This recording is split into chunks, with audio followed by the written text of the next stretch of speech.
Selamat datang di channel Simar Imam. Seperti biasa, jangan lupa pasang headset kalian. Siapkan kopi dan camilan. Lupakan pahitnya kehidupan. Mari kita dengarkan sambil rebahan. Penembak jitu terbaik. Bab 1421. Apakah anak itu benar-benar masih hidup? Kenapa aku seperti mencium bau yang tidak sedap? Tanpa makanan selama seminggu dan tanpa air selama 3 hari, meskipun Anda benar-benar hidup, tidak ada bedanya dengan mati. Jika dia benar-benar hidup, maka dia telah memecahkan rekor Pulau Alcatraz dan pasti menjadi orang pertama di Pulau Alcatraz. Berhenti bicara omong kosong dan segera buka pintunya. Beberapa penjaga penjara dengan perlengkapan lengkap berdiri di luar pintu sel isolasi. Berdasarkan pengalaman masa lalu, siapapun yang ditahan di kamar isolasi akan mengompol dan membuat ruangan menjadi sangat kotor. Oleh karena itu, mereka telah menyiapkan meriam air bertekanan tinggi untuk menyiram. Mereka bahkan siap mengumpulkan jenazah. Kakak. Dengan memutar kunci, pintu ruang isolasi terbuka, dan kemudian semua orang tercengang. Penjaga penjara berpikir bahwa meskipun Lian masih hidup, dia pasti lemah dan pingsan di tanah. Apa yang tidak dia duga adalah Lian sedang duduk di sana, tampak seperti di penjara di lingkungan kecil dan gelap selama 7 hari 7 malam, tanpa makanan atau air. Lian juga tidak menyangka bisa menyelesaikan koleksi Qi dalam waktu 7 hari. Meskipun energi sebenarnya dalam dantiannya masih sangat tipis, itu membuktikan bahwa dia sekali lagi memulai jalur seni bela diri. Teknik pernapasan penyu memang luar biasa. Saya tidak makan selama 7 hari dan tidak minum air selama 3 hari, namun saya masih bisa mempertahankan kondisi yang sama seperti saat saya masuk. Selain itu, jika Anda berhasil menyerap Qi dan menjadi seorang pejuang, Anda akan terlihat energi.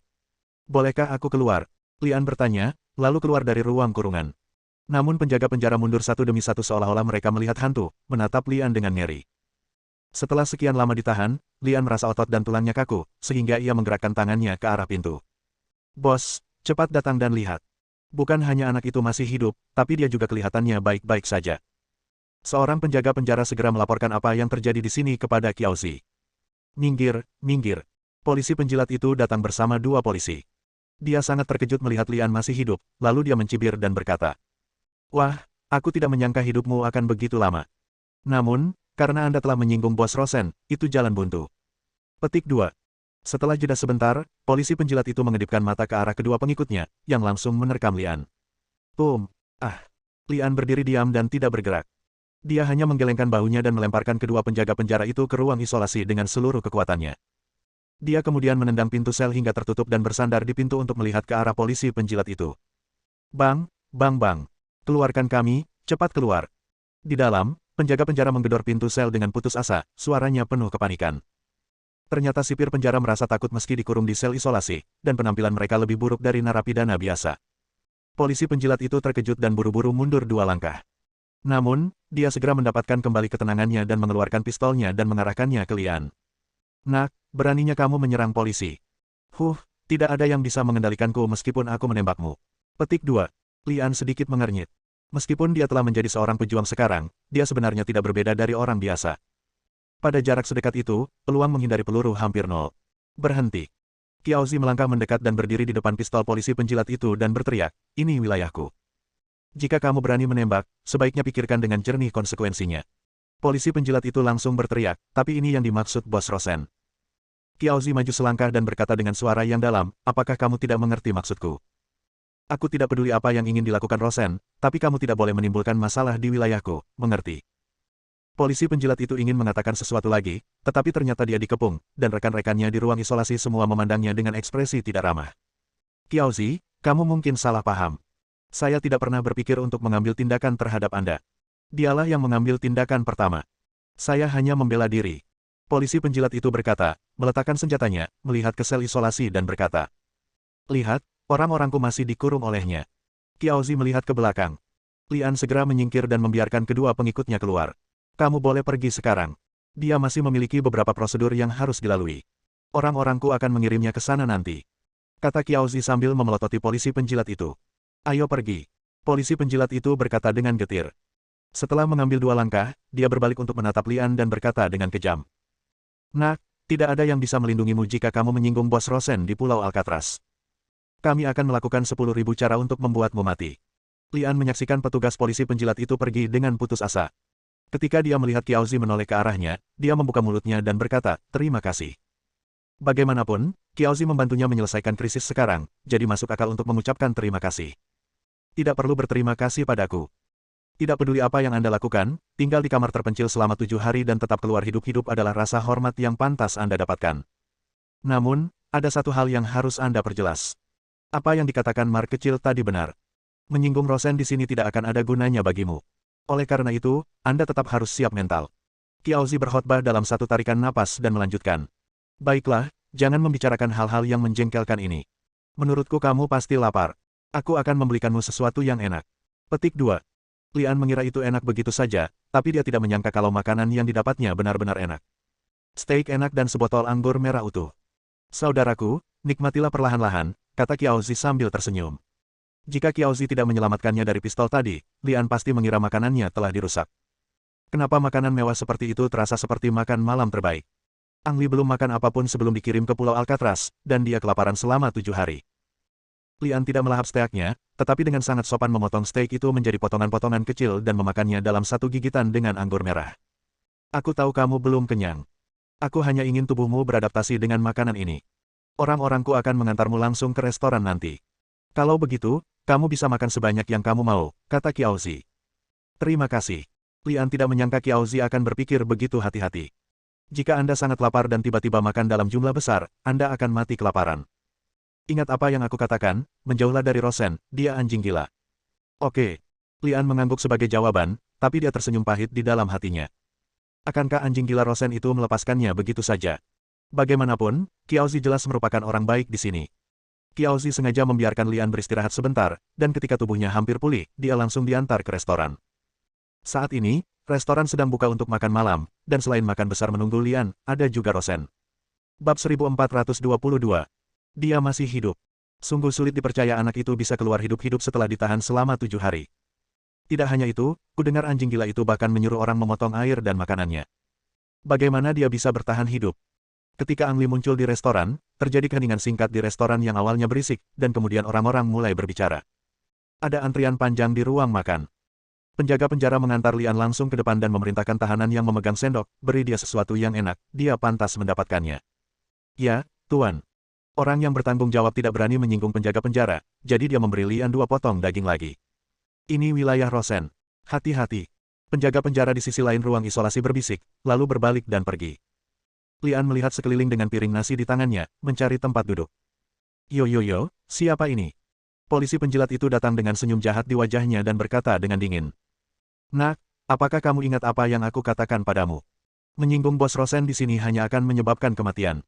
Saya ingin melihat siapa yang dapat melindungi Anda ketika Anda sampai di sini. Seorang pria kulit hitam yang baru saja selesai makan datang, terhuyung-huyung, dan piring makan terlepas dari tangannya, mengenai polisi penjilat itu. Tuan, saya minta maaf. Saya tidak bermaksud melakukannya. Biarkan saya menghapusnya untuk Anda. Pria kulit hitam itu buru-buru melangkah maju dan menyeka sisa makanan dari tubuh polisi penjilat itu dengan tangannya, tapi semakin dia menyekanya, semakin kotor jadinya. TMD, apakah kamu buta? Seragam polisi ini baru. Keluar dari sini. Petugas polisi penjilat itu mendorong pria kulit hitam itu menjauh dan kemudian mengalihkan perhatiannya ke Ang Li. Nak, ketika kamu sampai di sini, kamu akan mati jika aku menyuruhmu. Segera setelah dia selesai berbicara, Antek yang mengikuti polisi penjilat itu mengambil tongkatnya dan menerkamnya. Berhenti. Teriak seorang tahanan dengan kuncir kuda. Wajah polisi penjilat itu menjadi gelap dan dia berteriak dengan dingin, apakah ada yang mau membela dia? Bocah kuncir kuda itu berdiri. Wow. Pusinan tahanan di sekitar Ma Weizi berdiri bersamaan. Tuan, saya hanya tidak mengerti. Dia baru saja dibebaskan dari kamar isolasi. Hukuman apa yang dia lakukan? Tanya Ma Weizi. Polisi penjilat itu mencibir dan berkata, perlukah saya menjelaskan kepada Anda apa yang saya lakukan? Atau kamu ingin memberontak? Petik 2. Pak, saya selalu menjadi orang yang sangat disiplin, saya hanya ingin mencari tahu alasannya. Saya yakin ada banyak di luar sana seperti saya yang bertanya-tanya mengapa. Kata kuncir kuda. Benarkah? Polisi penjilat itu meliriknya dan berkata dengan nada provokatif, siapa yang masih ingin tahu? Berdiri. Wow. Sekelompok tahanan di sisi timur berdiri. Wow. Sekelompok tahanan di sebelah barat berdiri. Wow. Sekelompok tahanan di selatan berdiri. Wow. Sekelompok tahanan di utara juga berdiri. Para tahanan di seluruh restoran berdiri dan menatap polisi penjilat itu. Polisi penjilat biasanya sangat mendominasi, tapi hari ini dia tiba-tiba menimbulkan kemarahan publik dan semua tahanan mulai mengincarnya. Faktanya, ini adalah kehormatan yang diperjuangkan Ang Li untuk dirinya sendiri. Dia pertama-tama menolak tawaran Rosen dan kemudian keluar dari kamar isolasi itu hidup-hidup. Bisa dibilang, Ang Li kini menjadi pahlawan bagi para tahanan. Ketika seorang pahlawan dalam kesulitan, semua orang tentu ingin membantu. Bagi para narapidana, membantu Lian sama dengan membantu diri mereka sendiri. Ini juga merupakan pertikaian antara mereka dan penjaga penjara. Apa, kalian semua ingin memberontak? Polisi penjilat itu berteriak keras, tapi dia merasa sangat tidak nyaman. Penjaga penjara yang mengikuti polisi juga menunjukkan kegelisahan. Meski mereka yakin para narapidana tidak akan berani mengambil tindakan, merekalah yang akan menderita jika melakukannya. Pak, kami tidak ingin memberontak, kami hanya ingin tahu alasannya. Ini perintah Bos Rosen. Apakah kamu puas? Polisi penjilat hanya bisa mengeluarkan Rosen untuk menakut-nakuti para tahanan saat ini. Para tahanan masih berdiri di sana tanpa bergerak, jelas tidak puas dengan jawaban tersebut. Ada kebuntuan di depan kita, dan perang antara tahanan dan polisi akan segera pecah. Apa, makanan hari ini tidak sesuai dengan keinginanmu? Atau mungkin kamu sudah kenyang? Rosen masuk ke restoran dengan tangan di belakang punggung dan tim penjaga penjara bersenjata lengkap. Rosen memiliki auranya sendiri dan memecahkan kebuntuan begitu dia memasuki restoran. Siapapun yang menganggap makanannya tidak sesuai dengan keinginanmu harus keluar. Rosen tiba-tiba meraung. Termasuk Ma Weizi, para tahanan melakukan lebih banyak hal demi kepentingan mereka sendiri, dan tidak ada seorang pun yang mau membela pendatang baru. Selain itu, Rosen adalah anjing gila yang terkenal di sini, dan semua orang tahu konsekuensi menyinggung perasaannya. Ponytail, apakah kamu yang memimpin dalam membuat masalah? Rosen mengalihkan perhatiannya ke anak laki-laki berkuncir kuda yang berdiri lebih dulu. Tidak Pak. Ini salah paham. Saya hanya... Oh, makanan hari ini enak sekali. Pak, mau mencobanya? Kata Ponytail sambil tersenyum. Kamu bisa memakannya sendiri, Rosen melotot dan berkata. Ya, Tuan. Ma Weizi sangat patuh dan segera duduk dan mengambil sendoknya untuk makan. Mengikuti tatapan Rosen, seluruh tahanan di restoran memilih untuk duduk dan makan kembali. Rosen mencibir, senang atas kemenangannya, lalu berjalan ke arah Lian dan berhenti. Smith, aku sangat terkejut kamu keluar dari sel isolasi hidup-hidup. Apa yang dikatakan Qiao Zi? Oh ya, Anda pantas mendapat kehormatan itu. Saya akan membiarkan Anda menikmati makanan lezat ini, tetapi saya perlu mengingatkan Anda bahwa permainan baru saja dimulai. Lian sedang memegang piring dan memegang garpu plastik di tangannya, berfantasi menusuk tenggorokan Rosen dengan garpu. Selama kecepatannya cukup cepat dan tenaganya cukup kuat, sangat mungkin garpu tersebut menembus arteri utama leher Rosen, bahkan dewa pun tidak akan bisa menyelamatkan anjing gila ini. Lian hanya memikirkannya dan tidak benar-benar melakukannya. Jika dia benar-benar mengambil tindakan, penjaga penjara di belakang Rosen pasti akan menembaknya, dan nyawa kecilnya akan tertinggal di sini. Memperdagangkan nyawa sendiri dengan nyawa anjing gila bukanlah hal yang baik, tidak peduli bagaimana Anda melihatnya. Selamat makan. Rosen mencibir, berbalik dan pergi. Polisi penjilat itu segera mengikuti. Setelah berjalan keluar dari restoran, Rosen berbalik dan meninju perut si pelacur, lalu menarik rambut polisi yang sedang menjilat di depannya dan berkata dengan suara rendah, kamu benar-benar anjing yang tidak berguna. Jika saya tidak datang terburu-buru, kerusuhan akan terjadi, dan saya harus keluar untuk membereskan kekacauan itu. Petik 2. Rosen benar-benar anjing gila, bahkan menggigit bangsanya sendiri. Polisi penjilat itu mengertakkan gigi kesakitan, tetapi tidak berani mengucapkan sepatah kata pun. Pergi, panggil Ponytail ke kantorku. Usai memberi perintah, Rosen mendorong polisi penjilat itu menjauh. Bab 1423. Lian menemukan kursi kosong dan duduk. Begitu dia memasukkan seteguk makanan ke dalam mulutnya, seorang pria kulit hitam duduk di seberangnya. Tidak ada yang menentukan siapa yang harus duduk di mana, tapi pihak lain jelas mengikutinya ke sini. Ang Li mengenali pria kulit hitam yang menumpahkan makanan ke polisi penjilat itu, jadi dia meletakkan sendoknya dan memandangnya. Saudaraku, aku baru saja membantumu, jadi tidak perlu bersikap bermusuhan, kan? Pria kulit hitam itu tersenyum dengan gigi putihnya. Lian bukanlah orang yang kekanak-kanakan, dia tahu bahwa tidak ada yang membantu tanpa alasan dan tidak disuap karena bantuan kecil dari pihak lain. Namaku Jerry, tolong temui aku. Kata Jerry sambil meraih ke seberang meja. Lian tidak gemetar, tetapi menoleh untuk melihat yang lain, mengetahui bahwa banyak orang sedang menatapnya sekarang, dan dia tidak ingin terlibat dengan siapapun begitu cepat sebelum dia mengetahui distribusi kekuasaan di sini. Jerry sama sekali tidak merasa malu, dia meletakkan tangannya kembali dan terus tersenyum, jangan khawatir, saya orang yang non-partisan, dijuluki Little Buckmaker. Apapun kebutuhan Anda di sini, Anda bisa datang kepada saya selama harganya masuk akal, saya akan membantu Anda dengan semuanya. Nampaknya ada satu atau dua orang yang mirip dengan Jerry di setiap penjara. Mereka nampaknya memiliki tangan dan mata yang bagus, dan bisa mendapatkan segala macam barang selundupan yang tidak seharusnya muncul di penjara, namun nyatanya mereka hanyalah ayam yang lemah. Saya tidak punya uang. Lian menyatakan lebih dulu. Saya dikirim secara paksa ke sini tanpa persiapan apapun dan tanpa uang sepeser pun. Mengenai rokok mata uang keras di penjara, Ang Li tidak merokok dan biasanya tidak membawanya. Aku tahu kamu tidak punya uang untuk sementara. Dengan keahlianmu, sangat mudah mendapatkan uang di sini. Jerry tertawa. Rosen ingin aku mati. Sepertinya menurutmu dia tidak bisa melakukannya. Ang Li menatap Jerry dan berkata. Senyuman Jerry sedikit canggung. Dia tidak berani mengambil keputusan seperti itu, apalagi menyinggung perasaan anjing gila itu. Saudaraku, selama kamu memilih untuk patuh, Rosen tidak akan membunuhmu. Tentu saja, jika Anda tidak menyukai polisi, Anda juga dapat memilih tim dan akan selalu ada seseorang yang melindungi Anda. Pilih tim. Lian mengerutkan kening. Sederhananya, ikuti saja bosnya. Meskipun Rosen tampaknya sangat baik di sini, setiap bos di sini memiliki latar belakang tertentu, dan sulit bagi Rosen untuk menyentuhnya. Jerry berkhotbah. Tentang apa? Lian bertanya. Misalnya, setiap kali seseorang berdiri dan menjilat kuncir kuda Anda tadi, namanya Dart, dan dia memiliki hubungan dengan kapten lain, jika tidak, dia tidak akan membantu Anda secara terang-terangan. Contoh lainnya adalah pria di sana yang mirip Tyson. Ben adalah orangnya. Secara teori, dia memiliki kesan yang paling baik terhadap Anda, jadi Anda dapat mempertimbangkan untuk mengikutinya. Ada juga naga bermata satu di sana, yang dianggap veteran di sini dan memiliki pengikut terbanyak, jadi alangkah baiknya jika mengikutinya. Selain itu, di sana ada cowok yang kelihatannya banci. Kalau mau cari cewek untuk diajak main, telepon saja dia. Jerry memperkenalkan geng-geng itu di sini satu demi satu. Saat Jerry menyebut Grace banci, tiba-tiba Ang Li merasa mual. Gadis yang disebutkan Jerry itu sama sekali bukan wanita sungguhan. Namun, pengetahuan Jialisi yang luas layak untuk dimanfaatkan. Saat Jerry menjelaskan distribusi pasukan di penjara, ponytail Dart dibawa ke kantor Rosen.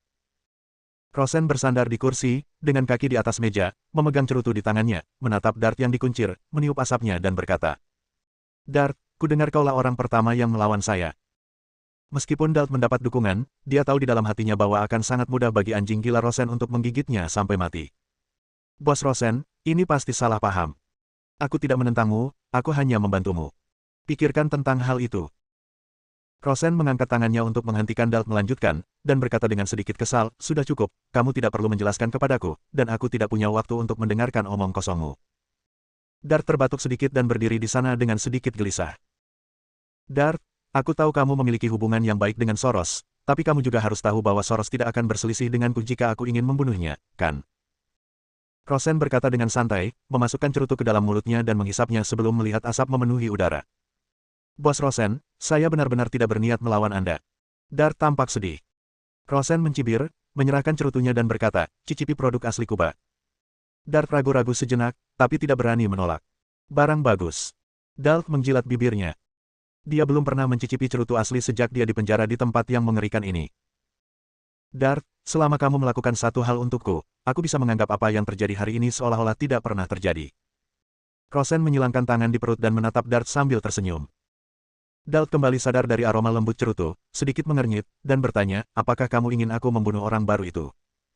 Dart, kamu selalu menjadi pria yang pintar, dan aku sangat menyukainya.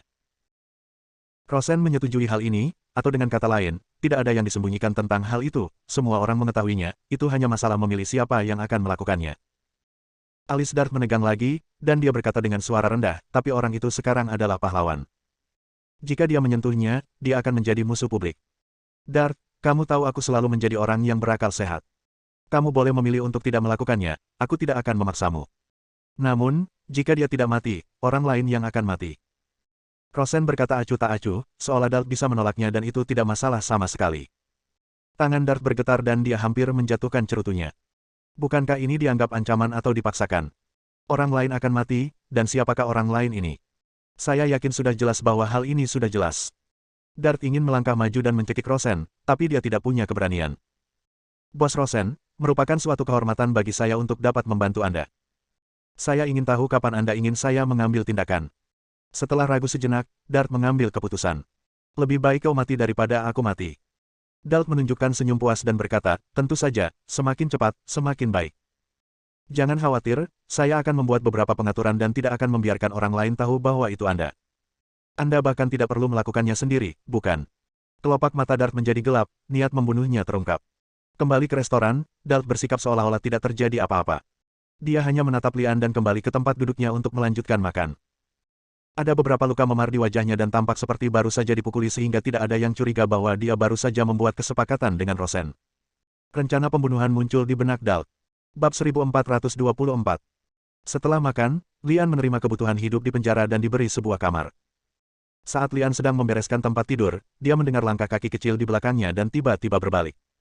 "Jangan gugup, aku yakin kamu masih mengingatku." Ekor kuda Dalt. Tentu saja, Lian tidak akan melupakan orang pertama yang membelanya, tapi bukannya mengucapkan terima kasih dengan kata-kata, dia malah bertanya tanpa emosi, "Ada apa?" Dalt berdiri di depan pintu dan tidak bergerak maju. Ini memberi Lian jarak yang aman dan tidak perlu terlalu gugup. "Mau tahu kenapa Mad Dog Rosen memanggilku ke kantornya barusan?" "Dia ingin kamu berurusan denganku," jawab Lian. "Kamu orang yang sangat pintar." Dart menunjukkan ekspresi terkejut, lalu mengangkat bahu dan berkata, "Tapi kamu tidak bisa menebak kalau aku menolaknya. Apakah kamu menyinggung Rosen karena aku?" Lian benar-benar terkejut.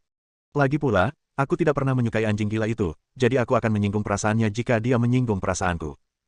Dart pura-pura tidak peduli dan terus berkhotbah. "Sebenarnya aku tidak bodoh. Kamu sekarang adalah pahlawan seluruh Pulau Alcatraz. Jika aku benar-benar membunuhmu, aku akan menjadi musuh publik di sini. Oke, aku tidak akan memberitahumu lagi. Aku hanya ingin memberitahumu bahwa Rosen pasti tidak akan menyerah. Dia pasti akan mencari tahanan lain untuk membunuhmu. Sebaiknya Anda berhati-hati, terutama orang-orang di sekitar Anda." Setelah mengatakan itu, dia mengangkat tangannya dan melambai sebelum berbalik dan pergi. "Saran yang baik." Lian sedikit mengernyit. Baginya, semua orang di sini adalah musuh potensial. Yang paling penting adalah menemukan Mohan dan kemudian menemukan cara untuk keluar dari sini. Mengenai Mohan, Lian bertanya pada Jerry, pengatur cilik, saat dia berada di restoran. Nama ini sepertinya menjadi hal yang tabu di Pulau Alcatraz. Ketika pengelola paket kecil itu mendengar nama Mohan, ekspresinya tiba-tiba berubah dan dia menemukan alasan untuk pergi. Kecuali paket kecil yang datang ke pintunya secara otomatis, Lian tidak mengenal siapapun, jadi dia tidak punya kesempatan untuk bertanya kepada orang lain tentang masalah ini. Setelah membereskan tempat tidur, Lian berbaring di atasnya. Setelah 7 hari berada di ruang kurungan, sungguh suatu berkah bisa berbaring di ranjang yang sama. Meskipun dia sedang berbaring, Lian tetap waspada. Setiap kali seseorang mendekati pintu sel, dia akan membuka matanya dan melihat. Aneh rasanya mengatakan bahwa menurut arti Little Arangemen dan plot di TV dan novel, jika saya begitu galak, bukankah bos dari berbagai geng harus datang merekrut saya untuk bergabung dengan geng tersebut? Setelah menunggu sekian lama, tidak ada seorang pun yang muncul kecuali Ponytail Dart. Baru pada saat waktu istirahat tiba, seorang narapidana yang terlihat kurus, berjalan agak goyah, dan berpenampilan aneh masuk. "Halo, aku tidur di sini." Pria yang agak banci itu menunjuk ke tempat tidur di bawah, lalu menundukkan kepalanya dan bergegas untuk meletakkannya di bawah selimut. Pria yang aneh. Mungkin karena dia terlalu terkenal sekarang, dan banci itu takut dia akan mengganggunya. Banci itu bersembunyi di balik selimut sejak dia masuk, dan bahkan belum berbalik. Mungkin dia takut gerakan apapun akan menimbulkan ketidakpuasan Lian.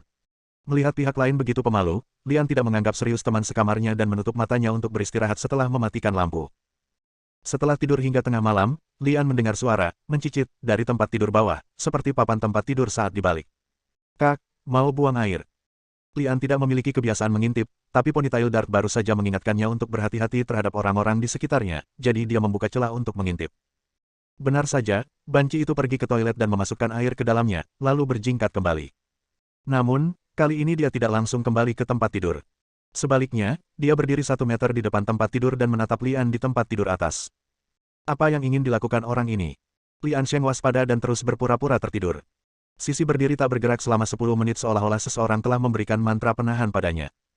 Tidak peduli apa yang ingin dia lakukan, dia adalah pria yang sabar. Lian bernapas dengan teratur dan sepertinya dia benar-benar tertidur. Setidaknya dia menipu banci itu.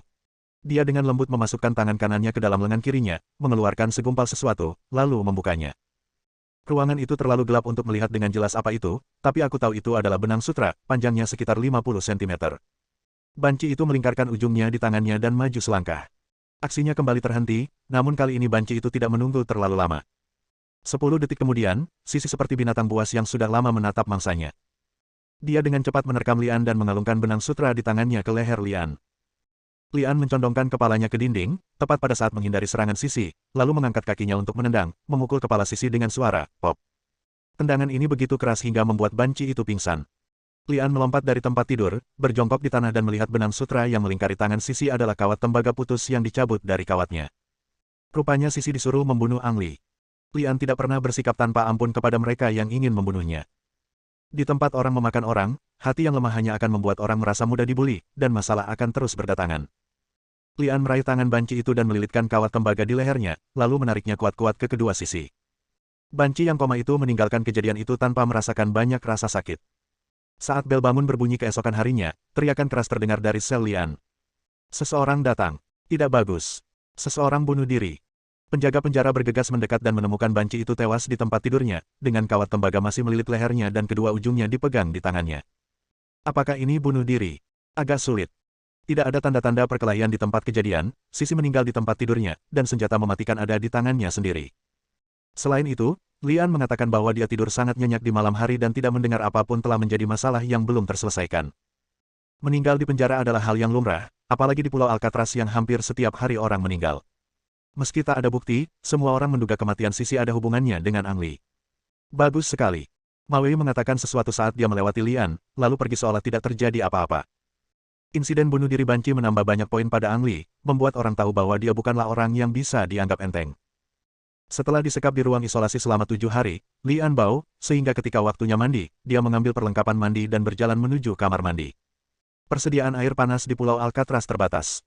Setiap hari saat mandi, bos masing-masing geng mencuci terlebih dahulu, baru kemudian anggota geng yang lemah hanya bisa mandi air dingin setiap hari.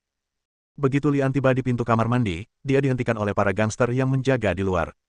Bos kami sedang mandi di dalam, kamu belum boleh masuk. Keluar. Lian melontarkan satu kata dengan dominan. Bersambung.